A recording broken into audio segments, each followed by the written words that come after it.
Hola, ¿qué tal?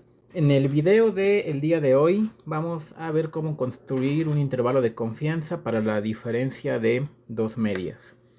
Como siempre vamos a seguir más o menos la exposición del capítulo 6 del libro de texto Estadística, Fundamentos de Estadística para las Ciencias de Vida de Mira L. Samuels, Jeffrey Whitmer y Andrew Schaffner. Si quieren una referencia con un poco de mayor profundidad, se puede ver ahí, aquí en los comentarios del video dejaré la referencia.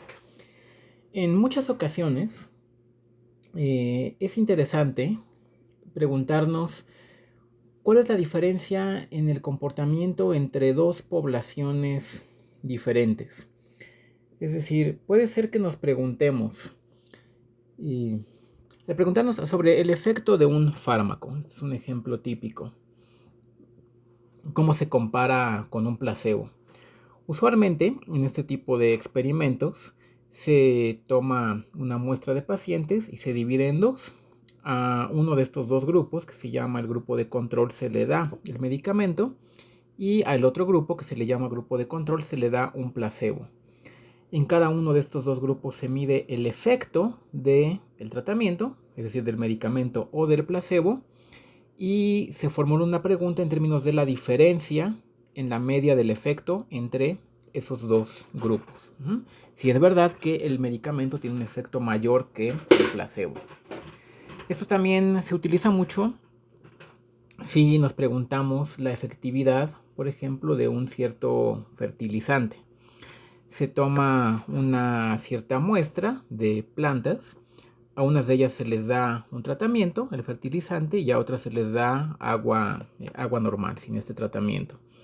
En cada uno de estos dos subgrupos se mide el efecto, que tanto creció la planta después de algunos días, y nos planteamos una pregunta en términos de la diferencia en las medias, qué tanto crecieron en promedio las plantas con el tratamiento y qué tanto crecieron en promedio las plantas sin el tratamiento. De alguna manera, muchas de las aplicaciones más importantes de la bioestadística están relacionadas con esta pregunta. ¿Qué podemos decir sobre la diferencia de dos medias entre dos poblaciones? Vamos a empezar con un poco de notación, recordando nada más para fines de completez de este video, que estamos llamando a la desviación estándar muestral, la denotamos con la letra S minúscula, y es 1 entre n-1, n minúsculo es el tamaño de la muestra, por la suma sobre cada una de las observaciones de las desviaciones cuadráticas respecto a la media muestral. X bar representa la media muestral. Esto se llama la varianza muestral y es un estimador de la varianza poblacional. Mucho ojo con el denominador, aquí es n-1, no es dividir entre n. Bueno, vamos a llamar, siguiendo al libro de texto, el error típico de la media a la siguiente cantidad. Error típico de la media, y lo denotamos con E de error y T de típico, y aquí como subíndice de la media, es la varianza muestral dividido entre la raíz cuadrada de el tamaño de muestra. Muy bien. Este error típico de la media es el término que multiplica al cuantil de la distribución normal o de la distribución T, dependiendo del caso, cuando habíamos construido intervalos de confianza. Pero ahora tenemos dos poblaciones, y de cada una de estas dos poblaciones nosotros vamos a obtener una muestra. Repito, para fines de que se imaginen en qué estamos pensando, podemos pensar que una población 1, de donde extraemos una muestra 1, puede ser las personas que reciben un medicamento, y la población 2, las personas que reciben un placebo. O que la población 1 pueden ser las plantas que reciben un cierto fertilizante, y la población 2, las plantas que son regadas con agua común y corriente, o cualquier otro ejemplo que a ustedes se les ocurra que se pueda plantear en estos términos. Estamos suponiendo, por cierto, normalidad en todo el video del día de hoy, de hecho en la mayoría de los temas que estamos viendo en este curso de bioestadística. Es decir, las poblaciones nosotros las representamos mediante variables aleatorias que tienen una distribución normal o gaussiana.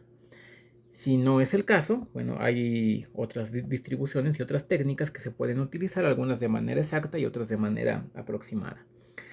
La población 1 tiene dos parámetros de interés, parámetros poblacionales, que podemos llamar de alguna manera la verdadera media de la población 1, mu1, y la verdadera desviación estándar de la población 1, sigma 1. Y lo mismo para, perdón, aquí debería decir población 2, tiene una media, mu2, y una desviación estándar, sigma 2. Recuerden que cada una de estas dos poblaciones a nosotros nos es inaccesible. Solo podemos acceder a una muestra de la población 1, vamos a llamarla muestra 1, y a una muestra de la población 2. Nosotros al observar y medir en la muestra 1, pues vamos a observar una media muestral que vamos a llamar X minúscula barra, la barra indica que es una media y 1 porque es de la población 1, y una desviación estándar muestral S1, y lo mismo para la muestra 2. Tenemos una media muestral X barra 2 y una desviación estándar muestral S minúscula 2. Y nosotros queremos hacer una inferencia sobre la diferencia entre las medias mu1 y mu2.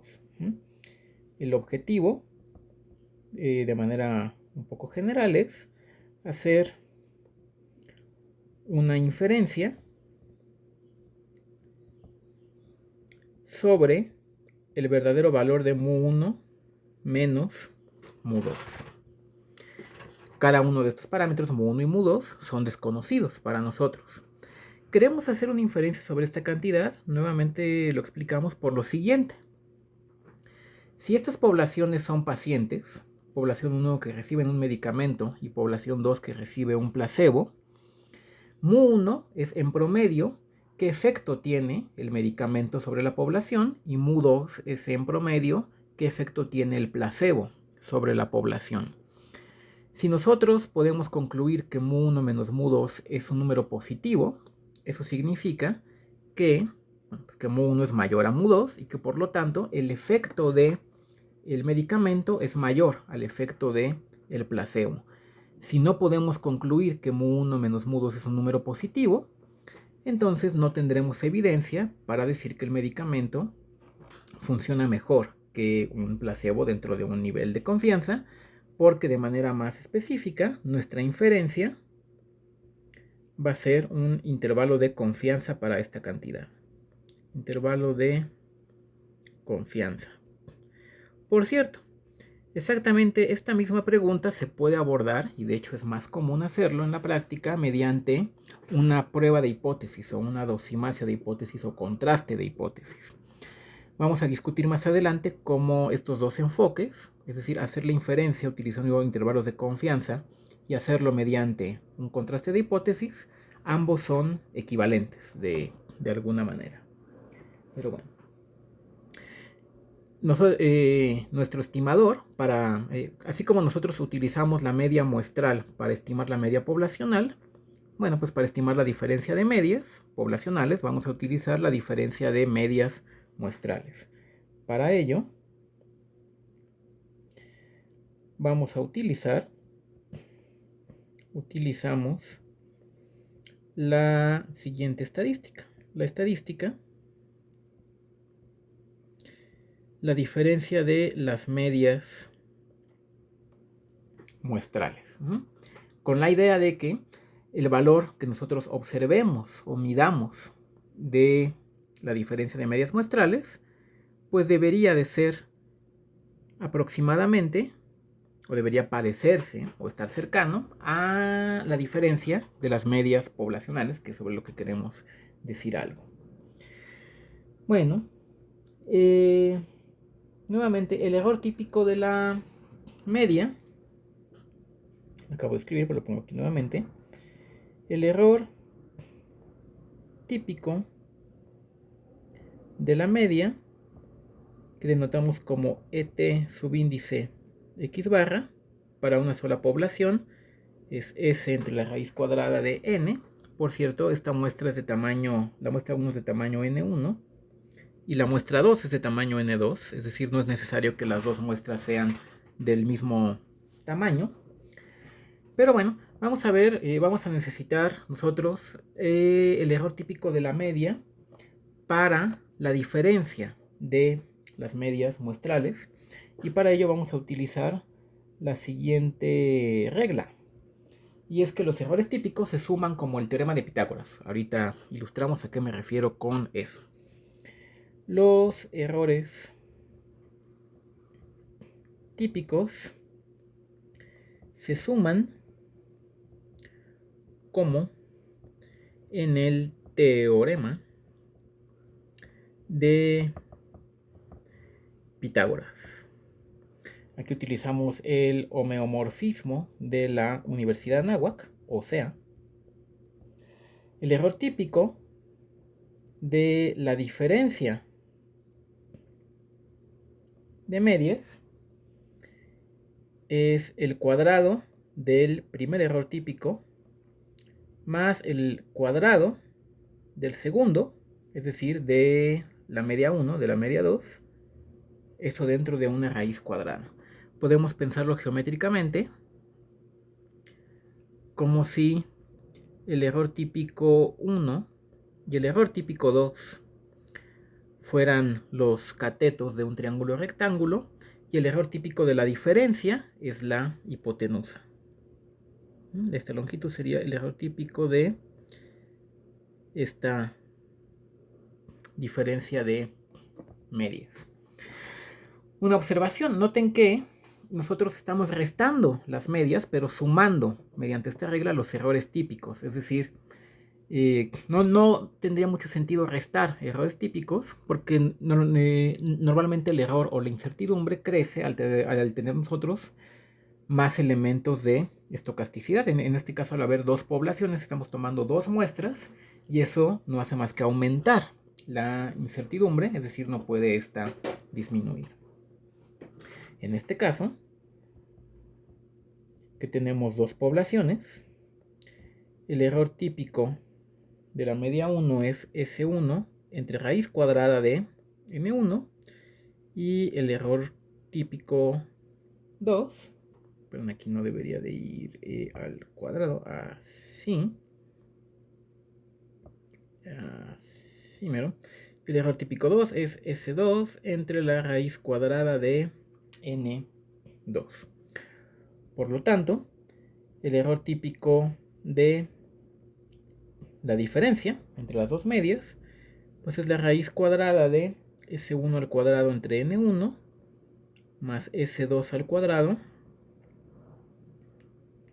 entre N2. Recordemos cómo era el intervalo para la media de una sola población bajo normalidad. Eso lo vimos hace dos videos. Vimos que, ojo, bajo normalidad, es decir, suponiendo o modelando a la población mediante una distribución normal o gaussiana, ahí habíamos visto que el intervalo de confianza para la media poblacional, hay que aclarar también a qué nivel de confianza, para la media poblacional al 1 menos alfa por ciento, era nuestro estimador puntual, o sea, la media muestral, más menos el cuantil de una cierta distribución t, el cuantil 1 menos alfa medios de la distribución t con n menos 1 grados de libertad, donde n es el tamaño de muestra. Ojo con los grados de libertad. Grados de libertad por, utilizando nuestra nueva notación, el error típico de nuestra media, es decir, S entre raíz de n. Bueno, utilizando esto que nosotros ya habíamos visto, y el hecho de que la diferencia de dos variables aleatorias normales sigue otra distribución normal, eso vale la pena anotarlo como la diferencia de dos variables aleatorias normales es otra variable aleatoria normal, no la misma, de manera más específica. Si yo tengo una variable aleatoria que sigue una normal de media mu1 y varianza sigma 1 cuadrado entre n, esta es la distribución de la media muestral bajo normalidad, todo esto que estoy diciendo es bajo normalidad. Y lo mismo para una población 2, la media de la muestra 2 sigue una normal con media mu2 entre sigma cuadrada 2 entre 2, mu y sigma representan los parámetros de las poblaciones. Entonces, aquí me quedó muy chueco mi símbolo de entonces. Entonces, x1 barra menos x2 barra es una variable aleatoria que sigue una normal con media mu1 menos mu2, ojo aquí signo menos, y la varianza se suma, porque siempre está aumentando la incertidumbre, sigma cuadrada 2 entre n2, aquí ojo con los signos. Al hacer la resta, las medias se restan, pero las varianzas siempre se suman, porque la varianza, o sea, la incertidumbre, no puede disminuir al nosotros meter más elementos de estocasticidad. Hay que mucho cuidado con los signos. Bueno, pues entonces, lo que nosotros queremos estimar, la diferencia de medias poblacionales, o bueno, lo que nosotros usaremos, sigue una distribución normal, centrada en mu1 menos mu2 y con esta varianza, y por lo tanto podemos usar el siguiente intervalo. Podemos usar el intervalo de confianza al 100 por 1 menos alfa por ciento, bueno, 1 menos alfa por ciento, la estimación puntual, la diferencia de las medias muestrales, más menos el cuantil de una cierta distribución t por el error típico de la diferencia de medias. Sin embargo, aquí surge una pregunta, y es ¿cuántos grados de libertad debe de tener esta distribución t? De aquí, que vamos a ponerlo aquí en rojo, nos hacemos la siguiente p de pregunta. ¿Cuántos grados de libertad? Hay que darle, recuerden que grados de libertad así se llama el parámetro de la distribución t de student. ¿Cuántos grados de libertad debe tener esta t? Y hay tres respuestas posibles al menos. Entonces vamos a ver cada una de las tres. Respuesta 1 a esta pregunta que está aquí planteado en rojo. La respuesta 1 es la siguiente.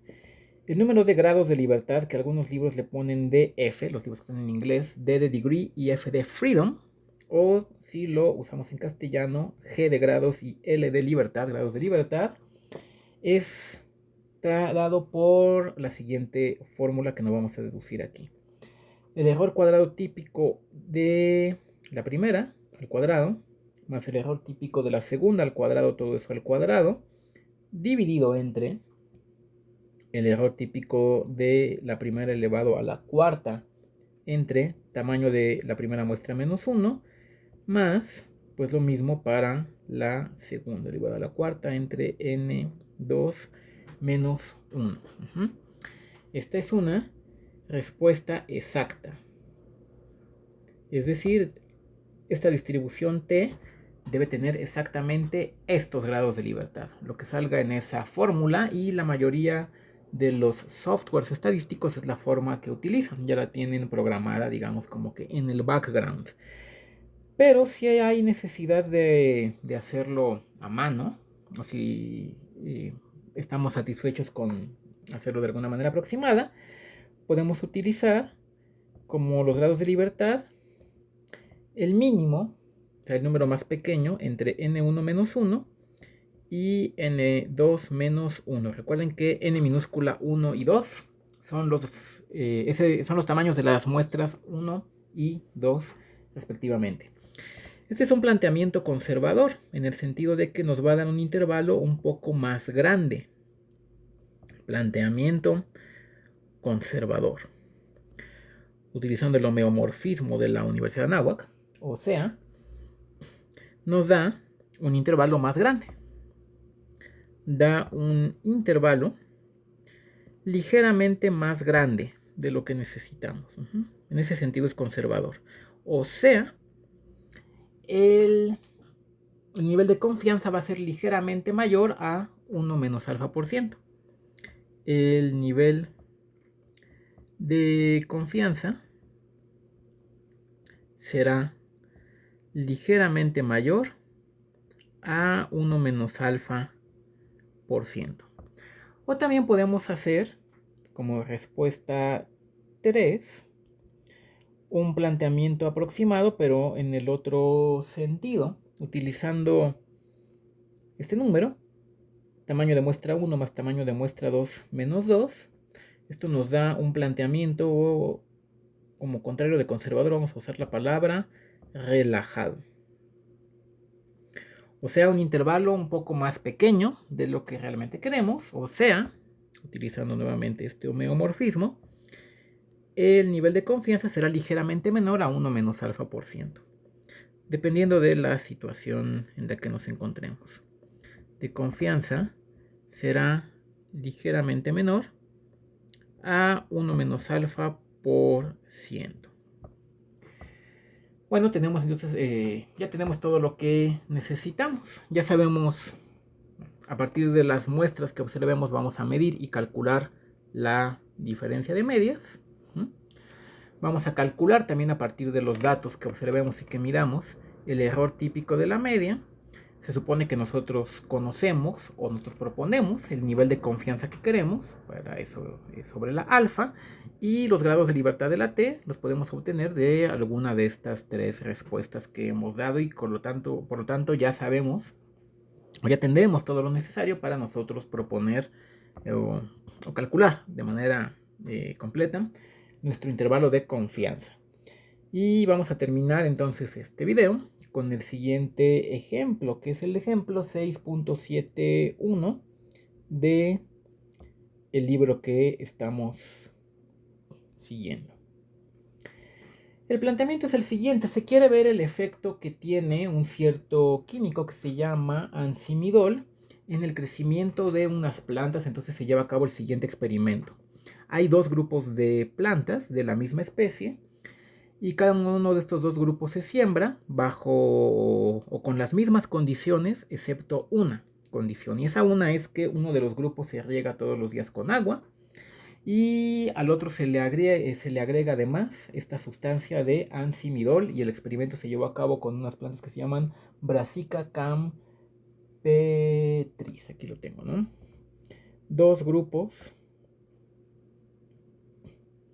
de, que le llaman planta rápida, porque como crece muy rápido es buena para hacer este tipo de experimentos. Brassica campestris. Y ahí el libro dice, creo que le llaman la planta rápida de Wyoming, me parece. De Wisconsin, perdón, la planta rápida de Wisconsin. Uno se riega con agua normal y otro se trata con un químico que se llama ansimidol, que nosotros aquí vamos a abreviar como ANSI. Que se dejan los dos grupos, se les da estos tratamientos, y luego de 14 días uno va y mide con una regla o con una cinta cuánto creció cada una de estas dos plantas. Y la pregunta es, ¿tiene algún efecto el ansimidol en el crecimiento de estas plantas? Vamos a plantearlo, vamos a escribir la pregunta, vamos a ponerla en azul. P de pregunta: ¿tiene algún efecto este ansimidol en el crecimiento de las plantas? Es decir, se observa, después de llevar a cabo el experimento, que en promedio las plantas que se trataron con este químico crecieron más que las otras, o se observa que crecieron menos que las otras, o se observa que crecieron igual que las otras en promedio. Bueno, esa es la pregunta que vamos a nosotros tratar de responder, y para responderla pues necesitamos siempre datos. Entonces, o nosotros llevamos a cabo el experimento o alguien más, el experimentador, lo lleva a cabo, y finalmente tenemos los siguientes datos. Ahí en el libro pueden ver la tabla completa. Yo aquí nada más voy a poner las estadísticas que resumen cada uno de los dos grupos. El grupo de control es el que se le puso agua. El grupo ANSI es el que se trató con ansimidol. Y bueno, vamos a ver. Los tamaños de muestra no eran iguales. En el grupo de control hubo 8 plantas y en este hubo 7. La longitud en centímetros que crecieron las plantas en promedio para las 8 del control fue 15.9 centímetros. Y para el grupo del tratamiento crecieron en promedio menos, 11.0 centímetros.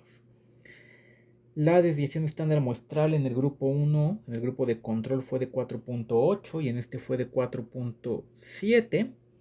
Y el error típico de la media en el grupo de control es 1.7 y para este de 1.8. Otra vez ahí en el libro de texto pueden ver la tabla completa con cada una de estas 8 más 7, 15 mediciones. Yo aquí nada más pongo estas estadísticas que son las que necesitamos para nosotros poder calcular el intervalo de confianza. Bueno, lo primero que necesitamos es el error típico de la media. Antes de eso voy a escribir aquí para que se vea que el intervalo de confianza va a ser la diferencia de las medias muestrales más menos la distribución t con un cierto número de grados de libertad que todavía tenemos que calcular al 1 menos alfa medios. Ah, por cierto, no escribí. Queremos un intervalo al 95%. Un intervalo al 95% para la diferencia de las medias poblacionales. Entonces, alfa va a ser 0.05. Por el error típico de la diferencia. Entonces queremos calcular las cosas que necesitamos para poderlas conectar aquí en esta fórmula de acá.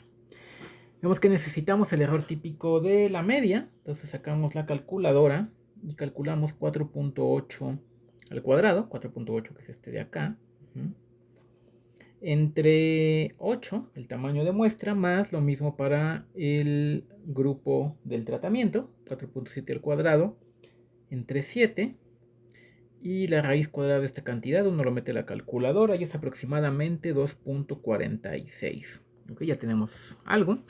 La diferencia de las medias muestrales va a ser simplemente 15.9 menos 11.0.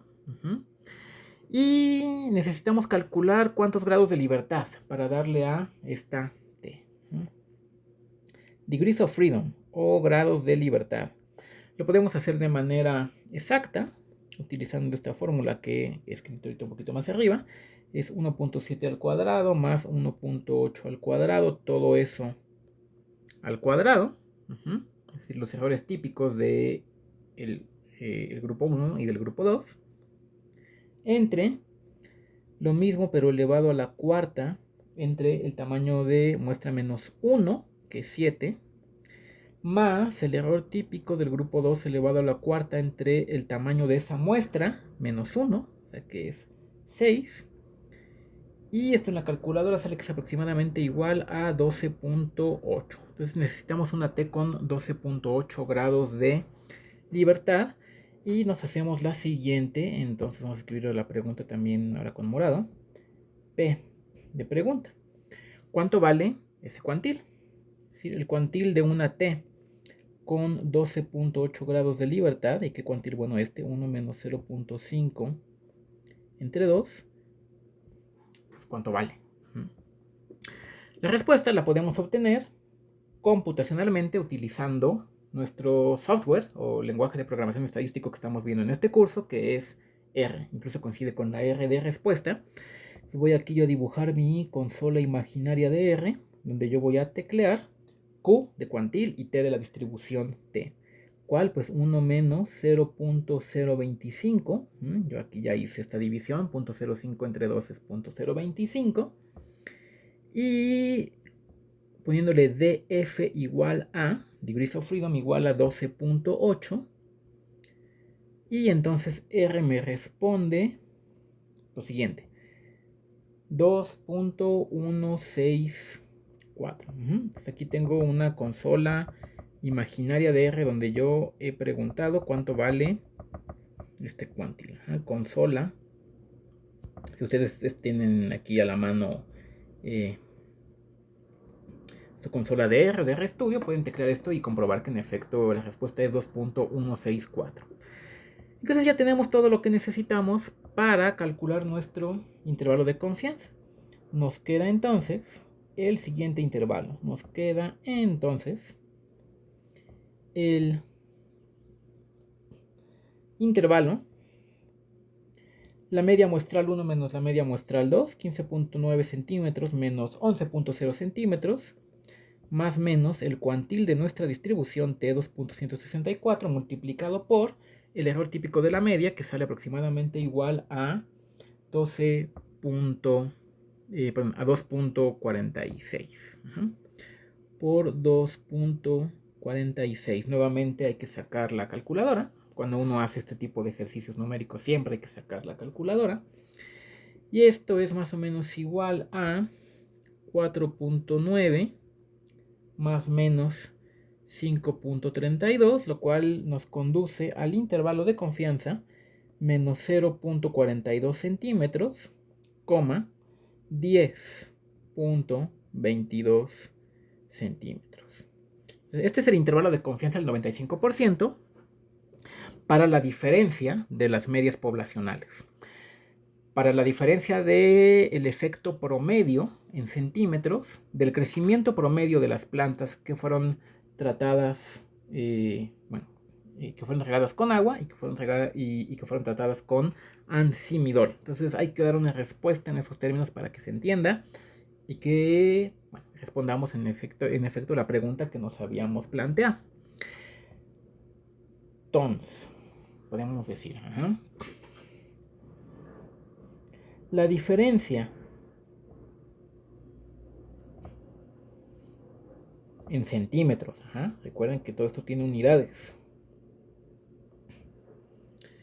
entre el crecimiento promedio, estamos haciendo una diferencia entre medias, de las plantas regadas nomás con agua, regadas nomás